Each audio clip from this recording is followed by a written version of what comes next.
Welcome back, everyone. This is Eddie, And I'm Anthony.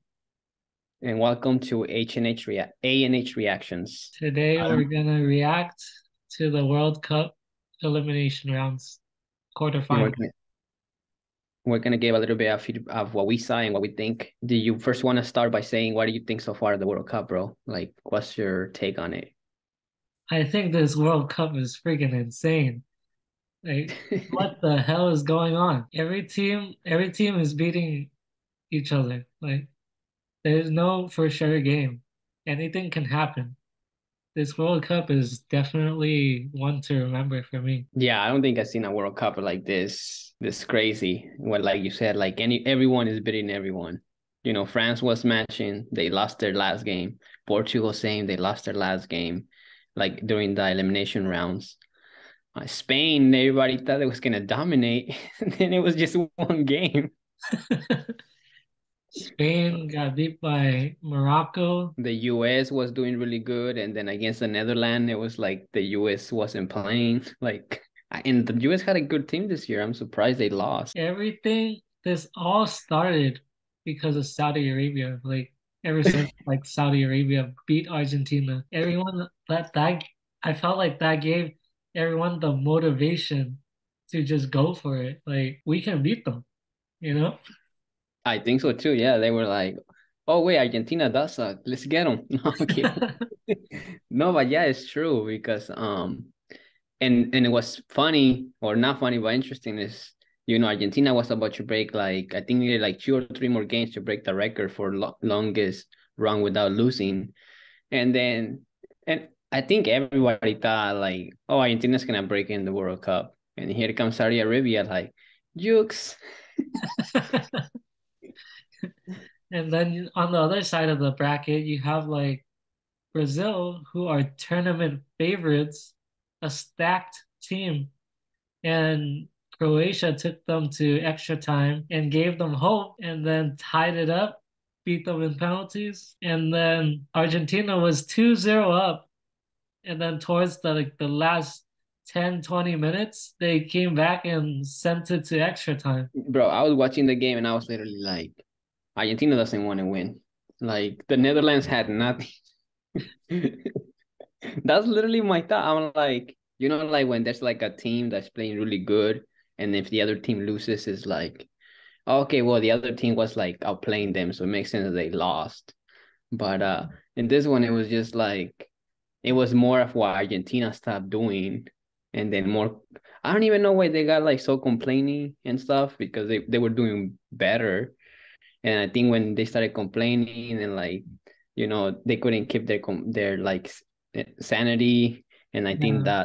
I think it was more like a mental game that like brought them down at the end. They did play Honestly, better in the overtime, but it's always better to avoid overtime because then you get tired. You're more tired for the next round. Argentina like almost went out against Australia. Like they were making mistakes towards the end. And then they did the same thing again this game. And I'm just like, dude, why didn't you play like this against Mexico? We would have been in. But If Argentina didn't waste time like they did, they could have just like tried to pass it around and take time off that way. But then there was like 10 minutes added time because of that, yeah. because Well, of all this time and not wasted. just that, it's like when you waste time, everyone does it, but like you gave more of the other team is basically now just gonna shoot long balls, right? So it's almost like it's almost like you're in danger every time because the other team knows time is running out, so they're just gonna keep sending balls to the box, and then and eventually, even with luck, like they're gonna get one of those. Yeah. And did you see the free kick play? Like the last play? That Yeah, was insane. exactly. I was like eating my lunch and I was watching this game. That was me too, bro. And then I saw like the free kick in like 100th minute, and in my head I said, "This is the last chance." And then they Yeah. scored. I was like, "Dude!" But but see, this is where like it's more of what the other team didn't do because I don't know. You see the first goal, I could literally I was like looking on like the goalie literally had that. I don't even know why he. It's like he jumped before the ball got to him, and then he tried to reach it once he had already like dived too early because the ball no longer was up. It like went down like this. Um, Yeah. I thought the goalie could have had that. But luckily they made it in penalties. And to be honest, I was telling my friends, I was like, if they go to penalties, I think Argentina's gonna lose. But they were actually doing good in penalties. It's Lautaro's best game, bro. Did you see he finished them off? That's the best thing he's done in this World Cup, bro. Yeah, that's what a lot of people are saying. I was in my head, I was telling myself, "Ooh, you don't. I'm not sure. I'm not sure about this guy. Like he's been shaky." But anyways, bro, let's talk about Brazil and Croatia, bro. And to fast forward to like the end, who lets one of the youngest players who doesn't kick that many free kicks go first? For real. Even when he got the ball, he already looked nervous. And then you see the goalie, he was like, "What's up, kid?"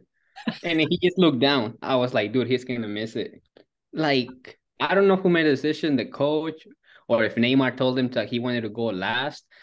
I don't know, but I think in a World Cup, you need to always put the best free kicker first. I mean, all right, everyone. We apologize, having some technical difficulties. It's raining over here in the Bay, so maybe that's why. Always technical difficulties when we film. I know, freaking Zoom. They don't want us to be famous, bro. There, it's rigged like the World Cup. No, I'm kidding. You heard it here first, folks. Yeah, But so what were you saying about Brazil? I was saying, I think we're talking about the penalty. Like, why would you let Rodrigo kick first if he's not like the I would assume you need to put the as a coach you need to put like the best penalty kicker first because if they score that takes pressure off you. If you miss it, now not just the goalie has pressure, but even the next kicker. Yeah, and if you miss the first kick, you're kind of playing, you're gonna try to catch up. It's like a catch-up game now. And so far everyone that's been missing the first penalty is the one that goes home in the ones we watched. I mean in the World Cup in general in this World Cup. A lot of the best kickers like Neymar and Ronaldo, they always want to go last to like have like a hero celebration kick and kicks and stuff, you know? Yeah, After yeah, and I think that's what I was thinking too. But I was just like, pick someone else than Rodrigo at least because he did not yeah, look confident yeah. taking that ball. In my head, I was saying Rodrigo is one hell of a player, but he's inexperienced in these situations.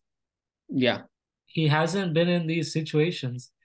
And as a Brazilian captain, Thiago Silva, he's like what, 38 or something? and he has experience in World Cups. All that experience, tell your players to have the best kickers go. Like, don't let Rodrigo go like that. The first one too. Hmm. Neymar, Exactly. Silva, the Hmm. coach, they all could have said something. Yeah, the Yeah, coach especially. and same with I mean, think about it. Remember the World Cup? I'm not the World Cup, but the Copa America where Messi missed the first penalty. They lost not because he missed that one, but that was like one of the key moments because it's like he missed. So now Argentina has all this pressure, and their best kicker just missed, Yeah. and then they lost. And most cases, that's what happens. Not all the time, but in most cases, that's usually what happens. And then And then if you miss the first kick, your best player who is planning to take the fifth one sometimes doesn't even get to kick. exactly that was my point, bro. Yeah, I was like, and when Thiago Silva went, I thought Neymar should have gone. I was like, dude, you need to like make sure he goes in. Yeah. And then the Marquinhos one, he smacked it off the post, I think. Yeah, that Marquinhos, that was. I feel like he always. I feel like I'm not. I don't fully recollect on my memory, but I think every time Brazil has lost in penalties, I think he has missed it. I think, or he makes a bad defensive decision, kind of like in PSG against Real Madrid. And see, and Rodrigo, like you said, is hell of a player, but playing with Real Madrid kicking penalties is different because every time he kicks a penalty, usually Madrid is winning, and it's not like to get eliminated, right? So it's a way different situation. Also, Uh, also, it's not the World Cup. It's not the same feel. exactly. You're representing your Hmm. whole nation. There's a lot more pressure. I mean, and think about it. When England lost the Euro in penalties and they let their young players go, I was like, why do you let them go first? Like that's a lot. They never been in that stage and in that moment. Yeah, that it's that the only thing that could come out of it, it could be that Rodrigo, just like the England kids now, or not kids anymore, but because maybe they remember that moment, they will like try extra harder to prove themselves, so they'll be better in the future. yeah, this kind of situation can either break a player or make them stronger. Psychologically, like let's say the players from England, they could either been like, like calm down and stop playing, or just not playing at the same level. But instead, if you take it and be like, oh, I have to like prove myself that I belong in the national team, then it also makes you better. It depends on which way you take it. Yeah.